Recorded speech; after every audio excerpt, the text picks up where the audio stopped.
ఆయన నామములో మనము కుమారత్వాన్ని పొందాం. ఆయన లాంటి కుమారులం కాదు.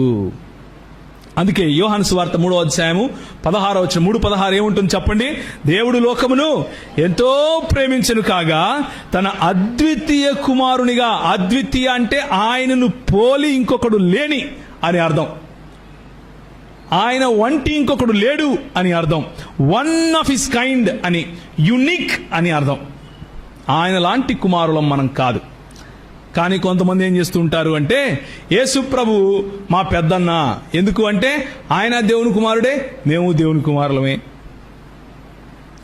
పరిశుద్ధాత్ముడు మా చిన్నన్న, ఎందుకు అంటే యేసు ప్రభు తర్వాత పరిశుద్ధాత్ముడు పుట్టాడు. ఇలాంటి వెర్రివాగుడు కూడా వాగుతూ ఉంటారు. ఇలాంటి వాళ్ళను కూడా మనం సహిస్తే ఇక మన బతుకులు తెల్లారినట్లే. మనం ఆలోచించుకోవాలి. యేసు ప్రభు 5వ మాట, why he alone is the వే.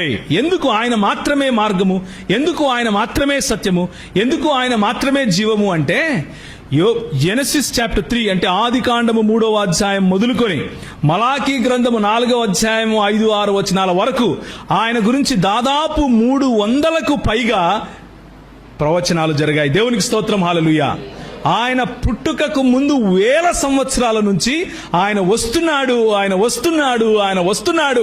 నువ్వు పడిపోయావు, నీ పాపంలో నువ్వు మరణించావు, కానీ నీ కోసం ఆయన వస్తాడు. నిన్ను ఆయన రక్షిస్తాడు. నీ జీవితంలో ఆయన తిరిగి వెలుగు తీసుకుని వస్తాడు. నువ్వు కోల్పోయిన అధికారాన్ని ఆయన తిరిగి నీకు ఇస్తాడు. నువ్వు కోల్పోయినటువంటి వెలుగును తిరిగి ఆయన నీకు ఇస్తాడు.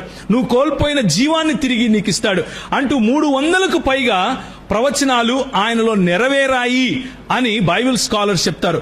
కనీసము 44 నేను నా సొంతంగా నేనే రీసెర్చ్ చేసుకున్నాను. 44, కనీసం 44. అందులో ఈరోజు కొన్ని మాత్రమే మీ ముందు పెడతాను, కొన్ని మాత్రమే. ఎందుకు యేసు ప్రభువు మాత్రమే మార్గము, ఎందుకు యేసు ప్రభువు మాత్రమే సత్యము, ఎందుకు యేసు ప్రభువు మాత్రమే జీవము.